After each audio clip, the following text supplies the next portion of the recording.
Shri Chandrashekhar please. धन्यवाद सभापति महोदय, आपने मुझे वित्तीय विधेयक पर बोलने का मौका दिया। किसान मजदूर रात में थक के सो जाते हैं, सपने में देखते हैं कि जीवन बदल रहा है, गरीबी खत्म हो रही है। सुबह जब आँख खुलती है तो लगता है वापस जुगा तू है। ऐसा ही इस बार का बजट गरीबों के लिए था। महोदय, मैं अपने क्षेत्र से शुरुआत करूंगा।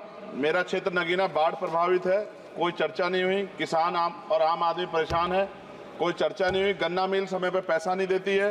गुलदार ने 30 लोगों की जान एक साल में ली है पिछले, कोई फर्क नहीं पड़ता अमीरों को। उद्योग धंधे लगाने की कोई बात नहीं हुई। मेडिकल कॉलेज और एम्स के निर्माण की कोई बात नहीं हुई। ग्रामीण क्षेत्रों में खेलों को बढ़ावा देना, स्पोर्ट कॉलेज की कोई बात नहीं हुई। महोदय, देश में भूमि सुधार किया जाए, लाखों बीघा जमीन जो है भूमाफिया ने कब्जाई हुई है, भूमिहीन लोगों को भूमि दी जाए, बिजली के दाम में कटौती की जाए, गरीबों को कम दाम पे जो है बिजली उपलब्ध कराई जाए, ठेकेदारी प्रथा, संविदा, लेटर एंट्री खत्म की जाए, पक्की नौकरी दी जाए। निजीकरण की वजह से सरकारी नौकरियां लगभग खत्म हो गई हैं। मेरी मांग है, और मैंने निजी विधेयक भी पेश किया था, कि निजी क्षेत्रों में SC ST OBC के लोगों को आरक्षण की व्यवस्था कराई जाए और पुरानी पेंशन बहाल की जाए। लोगों के पास एक तरफ सरकारी योजना चलाकर प्रधानमंत्री आवास योजना जो है उसके नाम पर मकान दिए जाने की बात होती है, वहीं दूसरी तरफ लखनऊ के अकबर नगर को तोड़ दिया जाता है। नवी मुंबई में के खार घर में What is his name? Patil. Patil is not Shankar. No, this is the caste. उसकी जार This is Kashmir, Chandrasekhar.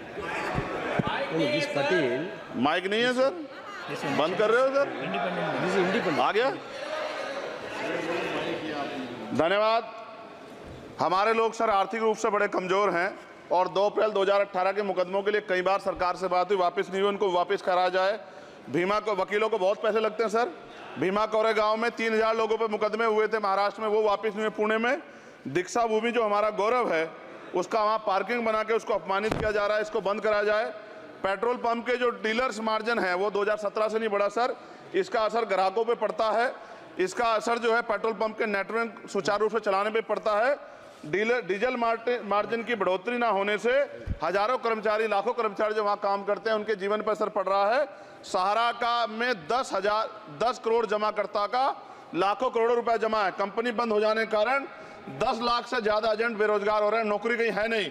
भुगतान ना होने के कारण जमाकर्ताओं के द्वारा एजेंट पर जबरदस्ती भुगतान कराने का दबाव बनाया जा रहा है, जिसके कारण 5000 से ज्यादा एजेंटों ने आत्महत्या कर ली है। सभापति महोदय, उत्तर प्रदेश देश का सबसे बड़ा सूबा है, उसको इस बजट में कुछ नहीं मिला और बहुत सारे मेंबर, 80 के लगभग हम मेंबर जो है उत्तर प्रदेश जीत के आए, ना के बराबर मिला। यूपी में 25 करोड़ से ज्यादा आबादी है उत्तर प्रदेश के अंदर, 5 किलो राशन सरकार दे रही है, लेकिन जीवन जीने के लिए काफी नहीं है। और भी बुनियादी सुविधाओं की जरूरत पड़ती है अगर इज्जत की जिंदगी चाहिए, उसके लिए सरकार के पास कोई उपाय नहीं है। यूपी जब एक बड़ा राज्य है, लेकिन यूपी में भाजपा सरकार की विकास गति बहुत धीमी है। हमारी सरकार से, केंद्र की सरकार से मांग है, हमें यूपी की सरकार की चिंता नहीं है, लेकिन यूपी की जनता की चिंता है। मैं मांग करता हूं कि यूपी को 4 भागों में विभाजित किया जाए। डॉक्टर बाबा साहब अम्बेडकर ने कहा था 1995 में, उनकी बुक है थॉट्स ऑफ लिंग्विस्टिक स्टेट, किताब में कहा था राज्य जितना छोटा होगा राज्य की प्रगति उतनी होगी, जनता को रोजगार मिलेगा और जनता का जीवन संपन्न होगा।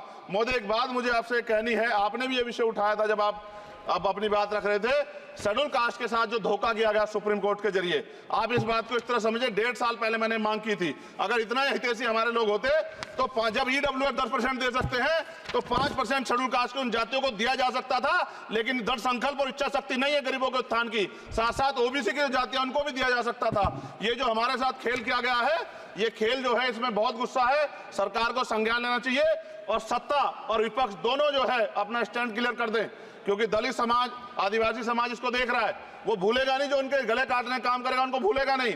और साथ साथ एक जो मेरी पर्सनल है सर, अभी मैं सुबह से प्रयास कर रहा था कि विनेश के लिए बोलूं, जब उसको डिस्क्वालीफाई किया गया, विनेश या नहीं, लेकिन ऐसा लगा जैसे हमें चाकू घुसेड़ दिया गया। मेरे आज भी याद है उस प्रोटेस्ट में मैंने रातें काटी हैं और 4-4 गोली खाई मैंने। ये देश की अस्मिता से जुड़ा मामला था, पर हमारी मांग ये थी कि सरकार स्टैंड क्लियर कर दे, तब भी सुनवाई नहीं की गई। जब मंत्री बोलने आए तो हमने उनसे कहा कि हमें कुछ इंफॉर्मेशन चाहिए, उस पर बात नहीं हुई। सवाल ये है सर, 1 गोल्ड हमारे लिए आ रहा था और जब ये गोल्ड आता देश गौरवान्वित होता, और क्या व्यवस्था थी सर कि उसका वेट बढ़ गया, पता ही नहीं लगा सिस्टम के लोगों को। क्या बेवकूफी की गई है, ये सोचने का विषय है सर। ये बहुत महत्वपूर्ण देश की बेटी का मामला है। ये हरियाणा की बेटी नहीं है सर, वो एक जात की बेटी नहीं है, वो हमारी बहन है, देश की बेटी है। और आपने क्या किया हरियाणा के साथ? आपने हरियाणा का बजट कम किया, जबकि सबसे ज्यादा मेडल हरियाणा लेके आता है। ये गलत है सर, ये धोखा है। हमें इस बात की तकलीफ है कि विनेश जो है इस देश का नाम गौरवान्वित करती, इस देश का नाम बढ़ाती, लेकिन आज जो है अपमान का सामना करना पड़ रहा है। जब हमारे हितों की बात होगी हम जो है समझौता कर सकते हैं, लेकिन जब देश के हितों की बात होगी, बाबा साहब अम्बेडकर ने कहा था हम प्रथम और अंत्य भारतीय हैं। जब देश हितों की बात होगी, महिला हितों की बात होगी, महिला सम्मान की बात होगी, हर हम कीमत चुका देंगे। सरकार के मंत्री ने क्या कहा कि हमने इतने पैसे दिए, एहसान किया क्या? खैरात दी क्या आपने कोई? खत्म कर रहा हूं सर, खैरात दी क्या आपने कोई? इससे ज्यादा पैसे हम आपको दे देंगे, लेकिन आपको चाहिए था कि इस मामले को संभालते और देश का सम्मान बढ़ाते। आपने लापरवाही बरती, इसका खामियाजा हमें भुगतना पड़ा। मैं आपसे आग्रह करूंगा कि जब वो बेटी देश लौटे सर, जब वो बेटी देश लौटे, रुक जाओ प्लीज वाइंड अप प्लीज। जब वो बेटी देश लौटे, मैं आपसे आग्रह करूंगा कि स्पीकर सर यहां बुला के उसका सम्मान करें। हम सब लोग, वो देश की बेटी है सर, देश के लिए गोल्डन गर्ल है वो, उसका सम्मान यहां किया जाए सर, हम चाहते हैं। बहुत बहुत धन्यवाद, आपने बात रखने का मौका दिया। महिला विरोधी चुप रहे। थैंक यू कोई महिला विरोधी नहीं बोलेगा बीच में। अभी साथ ही अम्बेडकरवादी विचारधारा को आगे बढ़ाने के लिए चैनल को सब्सक्राइब कर हमारा सहयोग जरूर करें। धन्यवाद।